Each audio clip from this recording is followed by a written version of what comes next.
నిన్ననే పుట్టినట్టు అనిపిస్తున్న పసిగుడ్డు ఈ రోజు స్కూల్కి వెళ్తున్నారా? పలుకులు పలకడం నేర్చుకున్న కొన్ని రోజుల్లోనే పలకా బలపం పట్టుకొని పరిగెడుతున్నాడా? ఆట బొమ్మల్లో ఆడుకున్న చంటి పాపడు బొమ్మ బ్యాగు, యూనిఫాము, షూస్తో స్కూల్కి వెళ్తున్నాడా? తండ్రిగా గర్వంగానే ఉన్నా నమ్మలేకపోతున్నాను. చిట్టి చిట్టి అడుగులతో అమ్మ అమ్మ అంటూ ఇల్లంతా కలిగి తిరిగే నా బుజ్జి కన్నా నన్ను వదిలి ఉండగలడా? పుట్టిన క్షణం నుంచి ఒక్క గడియ కూడా తను లేకుండా ఉండలేని నేను నా చేతులతో వాడిని పంపుతున్నానా?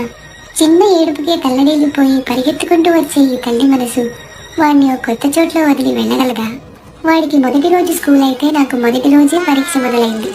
వాడి కేకలు, కేరింతలు, అల్లరి అన్నీ తలనొప్పిగా అనుకునేదాన్ని. కానీ వాడిని వదిలేసి ఇప్పుడు తిరిగి ఇంటికి ఒంటరిగా వెళ్ళగలనా? ఏమో, అమ్మ అని పిలుస్తూ బయటకొస్తాడేమో, ఆకలిస్తుంది అని కేకలు వేస్తూ పిలుస్తాడేమో, పోనీ ఇక్కడే ఉండి ఎదురు చూడనా? ఏంటో ఈ తెలియని భావన.